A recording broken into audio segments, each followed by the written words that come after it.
case you haven't noticed, I often try to begin my sermons with something a bit humorous or lighthearted. But this morning, I just didn't feel it was appropriate to do that. Because there are some stories in the Bible that are so tragic, there's no place for humor. And this morning's story is one of those. It's the story of a woman who was horribly abused and violated. And to make matters worse, she suffered at the hands of one of her own family members. It's a story that speaks directly to an issue that continues to be relevant today.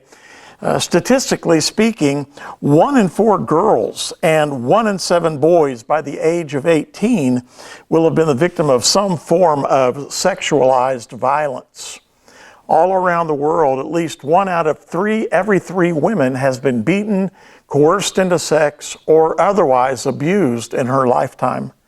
And most often, the abuser is a member of her own family or her partner. Those are the statistics. But domestic violence isn't just a collection of numbers. It's made up of real people whose lives have been devastated because of someone else's sin. You know, as I prepared for this message, I did so with the understanding that there may be those of you who are watching today who've been violated in one way or another. And so my prayer is that God will use this message today to bring help and hope and healing to your lives through His Word. We've been studying in the life of King David in 2 Samuel, and it would have been easy for me just to skip right over chapter 13 and ignore it altogether because of how difficult it is to hear this story. But we need to remember that God's Word is intended to speak to every area of our lives.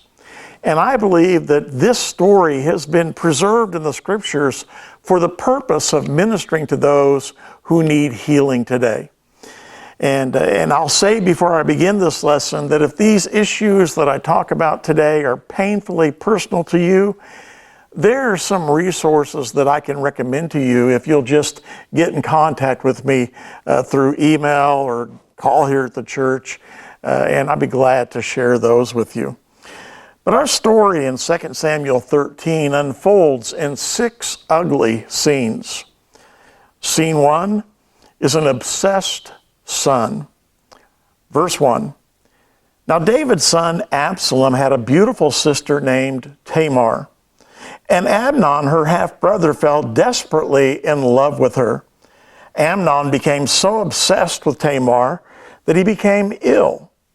Now Amnon was David's oldest son, and he was attracted to his half-sister Tamar. And it says here that Amnon fell desperately in love with her. Later on in verse 4, he's going to say to his cousin, I am in love with Tamar. But it's clear that Amnon didn't know a thing about love. Love always seeks the best for another person. Love is always willing to do whatever it takes to take care of someone else. But for Amnon, love was nothing more than getting what he wanted. This wasn't love.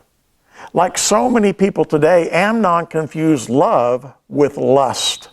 Tamar was beautiful, and Amnon wanted to have sex with her. And it didn't matter that God said that it was wrong. It didn't matter how it would affect her. Amnon wanted to have sex with Tamar. And the more he saw her, the more he wanted it. And Amnon became obsessed with Tamar. He wanted to be around her. He wanted to look at her, to talk with her. And he just couldn't get her out of his mind. Amnon lived without God. And when you live without God, something else will take the place of God. And so his passions became his God. They took control of his life, and Amnon was obsessed by his own desires. Now, you would think that the fact that he was obsessed to the point of making himself sick would be a sign to Amnon that there was, something wrong with his desire. But Amnon probably felt, like so many people today do, that he had no choice but to give in to these feelings that were so strong. Country singer Barbara Mandrell sang a song a number of years ago that asked the question, how can it be wrong when it feels so right? But no matter how good something may feel, wrong is always wrong. But Amnon reminds us, if God is not the Lord of our life, something else will be. And if you allow your passions to gain control of your life, in the end, they will torment you just like they did Amnon. Scene 2, a terrible friend. Verse 3 reads, "But Amnon had a very crafty friend, his cousin Jonadab. One day Jonadab said to Amnon, 'What's the trouble? Why should the son of a king look so dejected morning after morning?' And so Jonadab could tell that something was wrong with Amnon. And so he said, 'Every time I see you, you always look so miserable. What's going on?' And Amnon confesses to him. He says, 'I am in love with Tamar, my brother Absalom's sister.' Now, if Jonadab was truly a good friend, he would have said, 'Whoa now, wait a minute. This is a dangerous thing to be messing around with. This is not in your best interest. You need to get your head on straight.' But that's not the kind of friend Jonadab was. He was the kind of friend who said, 'Hey buddy, I've got your back. I'll go along with you, whatever you want to do, right or wrong. If you want to have sex with her, let's make it happen.' And so Jonadab came up with a scheme that would allow Amnon to get what he wanted. He said, 'I tell you what to do. Go back to bed and pretend you are ill. When your father comes to see you, ask him to let Tamar come and prepare some food for you. Tell him you'll feel better if she prepares it as you watch and feeds you with her own hands.' And that's exactly what Amnon did. Jonadab's idea of being a friend was to go along with Amnon's desires and support him no matter what. But that's not what a good friend does. A good friend is honest with us when we're about to do something that's really stupid. As Solomon said in Proverbs 27, a truly good friend will openly correct you. And so be aware of any friends who always support whatever it is you want to do. And then scene 3, the godly daughter. So David agreed and sent Tamar to Amnon's house to prepare some food for him. When Tamar arrived at Amnon's house, she went to the place where he was lying down so he could watch her mix some dough. Then she baked his favorite dish for him. Tamar was not only a beautiful woman, but she was also a godly woman. She did what her father asked her to do. She was willing to go to her sick brother in order to serve him in his time of need. Tamar is a princess dressed in a royal robe, but she doesn't hesitate to get her hands dirty, and she kneads the dough with her hands, and she bakes for her brother. Tamar was a godly woman, but shame was heaped on her in 3 different ways. Number 1, she was betrayed. Tamar lived under the protection of the king, and the king sent her to her brother's house, a place where she should have been honored, a place where she had every right to feel that she would be completely safe. She trusted Amnon, but her trust was betrayed. She came as a servant, and she was betrayed by the very person who she came to serve. And then number 2, she was violated.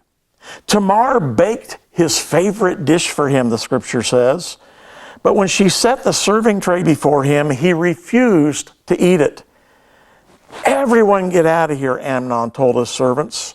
So they all left. Then he said to Tamar, "Now bring the food into my bedroom and feed it to me here." So Tamar took his favorite dish to him. But as she was feeding him, he grabbed her and demanded, "Come to bed with me, my darling sister." Amnon has one thing on his mind and one thing only, and he's arranged this situation so that there are no witnesses and he can gratify his lust. But we see the godliness of Tamar in how she responded. She answered him, "No, my brother, don't be foolish. Don't do this to me. Such wicked things aren't done in Israel. Where could I go in my shame? And you would be called one of the greatest fools in Israel." You see, Tamar knew the true meaning of love. She was looking out for Amnon's good as well as her own. And so she said, "Amnon, don't do this to me. It's wrong. It's sinful. And don't do this to yourself either. If you do this, you're going to regret it." And then she said, "Please, just speak to the king about it, and he will let you marry me." Now, I'm not quite sure what she meant by that. It's hard to imagine David would have allowed that, because marrying your half-brother would have been a violation of the law of Moses. So I think this was probably just an attempt to say, about anything to get away. Or maybe Tamar figured that, even a marriage that broke God's law would have been better than what this was going to be. What's clear, though, is that she was convinced that her father, King David, was the one who could help her. But then we read these tragic words. But Amnon wouldn't listen to her, and since he was stronger than she was, he raped her. Simply by his brute strength, Amnon was able to get what he wanted, and he violated his sister. There was nothing consensual about this. This was rape. Tamar did everything she could to avoid this. And all the blame lies on Amnon. And then if that wasn't bad enough, she was rejected. Then suddenly Amnon's love turned to hate. And he hated her even more than he had loved her. "Get out of here," he snarled at her. And I want you to notice how quickly Amnon's lust turned to hatred. I mean, it happened, in an instant. He tells Tamar, "Get out of here." And I think what's going on here is that once Amnon got what he wanted, he was simply done with her. Let me share a quote with you that comes from R. Payne Smith. He says, "Let me give a friendly, fatherly tip to all of you young girls who may be in the position of Tamar, in that you have some fellow who is really pressing hard to have sex with you. He is very attentive. He has the soul of kindness. He calls all the time. He opens the door for you. He brings you flowers. But he's pushing hard for a sexual relationship. Don't give in. If you really love him, make him wait until you're married. If he really loves you, he will. Over and over, time and again, the fellow will press and press until he has taken you to bed. And that's the last you see or hear from him. You're no longer a challenge. He's conquered and he's off to new conquests. If you really love him and want him, make him wait. If you really love God and love yourself, make him wait."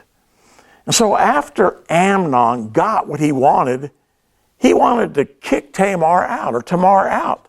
He says, No, Tamar cried. "Sending me away now is worse than what you've already done to me." But Amnon wouldn't listen to her. He shouted for his servant and demanded, "Throw this woman out and lock the door behind her." Tamar was a beautiful princess. She was a family member. But now to Amnon, she's just that woman. And Tamar is thrown out like a piece of trash. So the servant put her out and locked the door behind her. And then with her face in her hands, she went away crying. Tamar was devastated. And so she turned to the two men that she thought could provide some comfort and help to her in her time of trauma. Scene 4, the vengeful brother. Her brother Absalom saw her and asked, "Is it true that Amnon has been with you?" "Well, my sister, keep quiet for now, since he's your brother. Don't you worry about it." Now, Absalom obviously cared about his sister, but he gave some really bad advice. Keep quiet. In other words, don't say anything about this to anybody else. Just keep quiet and pretend like nothing ever happened. And unfortunately, this is the advice that too many people receive when they share their pain with somebody else, especially with another family member. Let's just sweep it under the rug. Let's not cause any family drama by talking about it. Just pretend like nothing ever happened. And then Absalom said, "Don't you worry about it." And he makes it sound like what happened to Tamar was no big deal. But Absalom knew that this was a big deal. So big, in fact, that he willingly, that eventually he's going to take the law into his own hands, and he's going to kill his brother Amnon as an act of vengeance. What Absalom should have done was to confront Amnon with the truth. But he never said anything about this to Amnon. And though Absalom never spoke to Amnon about this, he hated Amnon deeply because of what he had done to his sister. Absalom simply kept quiet, and hatred burned in his heart for 2 years. And in the end, that hatred led to murder. Scene 5, the passive father. When King David heard what had happened, he was very angry. This whole story revolves around David. Amnon is David's son. Absalom is David's son by another mother. Jonadab is the son of David's brother. Tamar is David's daughter, and she lives in David's house. And so what is David doing, or what is David going to do about this outrageous behavior in his own family and in this kingdom over which he has been given power and authority? We're told here that David was very angry, and I would think so. But what did David do? Absolutely nothing. David does nothing to comfort his daughter. He does nothing to discipline his son. He doesn't even bring his daughter home. From that day on, Tamar lived in Absalom's house. And some have suggested that maybe David didn't feel he was in a position to deal with the sexual sin of Amnon because of his own sexual sin. But that was no excuse. As a father, David had a responsibility to love and to protect his daughter, and he had a duty to discipline his son. And David failed completely at both of those things. David's failure to act left Tamar without justice, and the door was open for her brother Absalom to take the law into his own hands. There are two men in Tamar's life that, these two men in her life that she should have been able to turn to for help. But Absalom told her to keep quiet, and David just ignored it. Isn't there anyone who will speak up and tell the truth about what happened to this godly woman? And the answer is yes. God does. Why do you think we're reading about this in the Bible? It's because God will not ignore and He will not hide what happened to Tamar. God tells her story when no one else will. When He breathed out His word, God said, "This is what happened to my daughter Tamar. I will not have it hidden, and I will not have it ignored." Scene 6, the desolate woman. Tamar tore her robe and put ashes on her head. And then with her face in her hands, she went away crying. So Tamar lived as a desolate woman in her brother Absalom's house.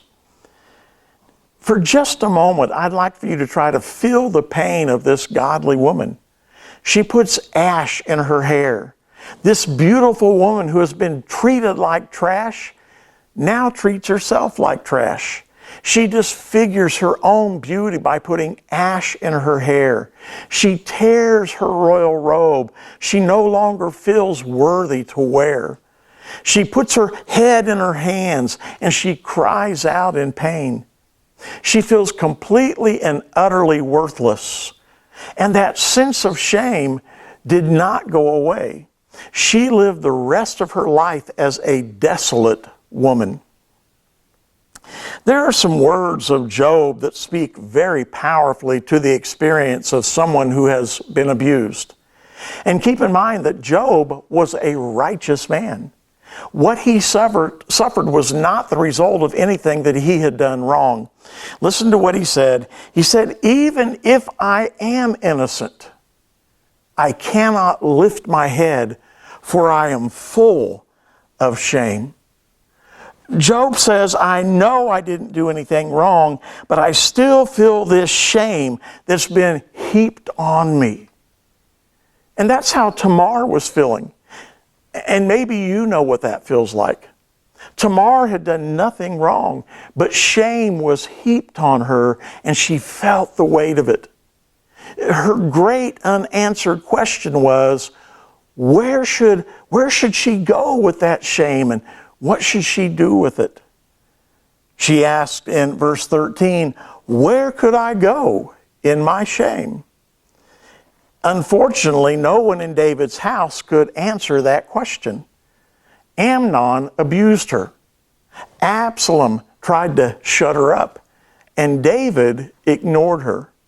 And so Tamar lived with this unanswered question of, where can I go in my shame? To answer that question, I want you to take a look at the story of Jesus Christ, which has a much better ending than we find here in 2 Samuel chapter 13.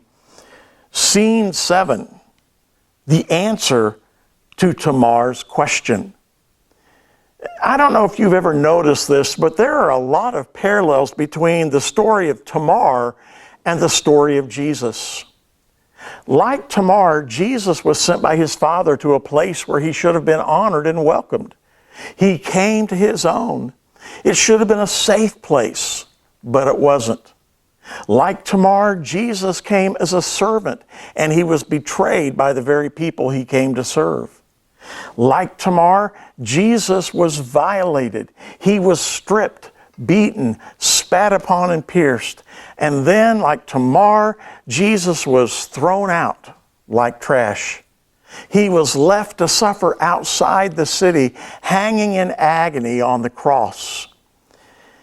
If you know what it feels like to be filled with shame when you've done something wrong, when you've done nothing wrong, Jesus can say to you, me too. He really can. If you think carefully about what Jesus endured, you'll begin to realize that Jesus Christ is someone who understands exactly what you're going through. You know, the Bible talks a lot about the shame that was heaped on Jesus at the cross.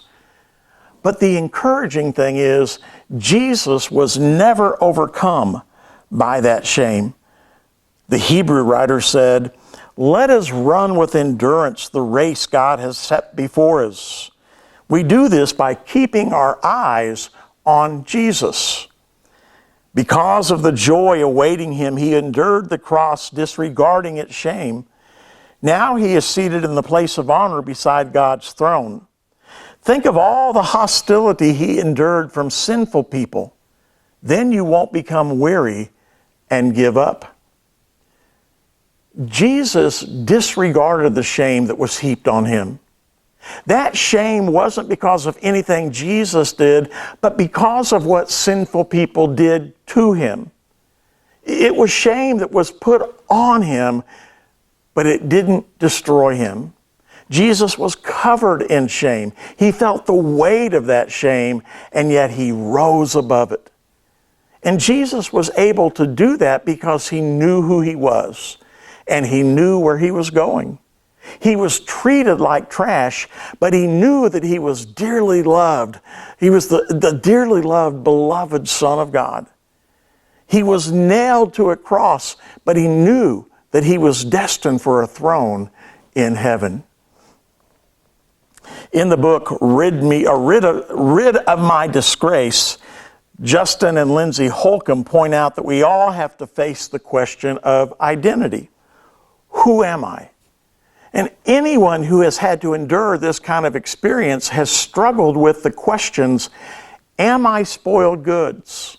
Am I a piece of trash? But then the Holcombs make this point, this very important point. To answer the question, who am I? You first need to answer another question, which story do I find myself a part of? They say being a victim of sexual assault is part of your story that you should not deny or minimize. But if it becomes the story of your life, your whole identity will be founded on a sense of shame. How do you receive or give love when you believe that you are unlovable, dirty, worthless, impure, and corrupt? Where can I go with my shame? That's the important question. And the answer isn't trying to love yourself better. The answer lies in the great story of the Son of God who loved you and gave himself for you. Jesus Christ welcomes you. He receives you. He holds you. And he will never let you go, no matter what the cost, even if it means laying down his life for you. Jesus came into this world so that your life could be a part of a better story, so that the worst thing that ever happened to you would not become the defining thing in your life, so that there could be a new and better story of hope. Christ came into the world so that the outrage of Amnon's sin would not have the last word in Tamar's life. And he came into the world so that the sins committed against you would not be the defining story of your life. Jesus lives so that in him you may be able to rise above your shame. He came so that your life could be a part of a great story of Christ's marvelous redemption. I want to close this message by suggesting 3 applications of this story. Number 1 is use this story to deepen your hatred of sin.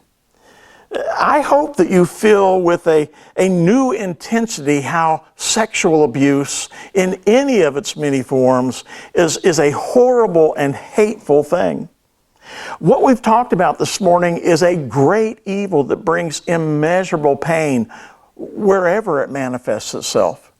So use this story to strengthen your hatred of sin and to increase your compassion for all of those who have suffered because of it. This is never something to be ignored or taken lightly. And then secondly, use this story to evaluate your understanding of love. In a world where everyone talks about love, there are very few people who actually know what true love is. For Amnon, love was getting what he wanted. For Jonadab, love was going along with his friend. For David, love seems to have been giving his children whatever they wanted and then turning a blind eye when things went bad. But true love seeks the good of another person, whatever the cost. Jesus showed us that what love is because he came to do us good. And he did it at immeasurable cost. And he says to us, hey, love each other just as I have loved you. And then the third application is use this story to open the door of hope. Tamar asked the painful question, where can I carry my shame? And the question remains unanswered in 2 Samuel. But we now know the answers. We can bring it to Jesus. And if you have been abused in any way, you need to believe that Jesus Christ can make your life part of a better story. And I want to challenge you to believe that today. He can take your ashes and replace them with a crown of glory. He can take your robes that are torn and replace them with the robe of His righteousness. He can bring you to a place where you are loved and valued. Don't allow what has happened in the past to become the defining thing in your life. Accept the story of hope that Jesus Christ offers to you.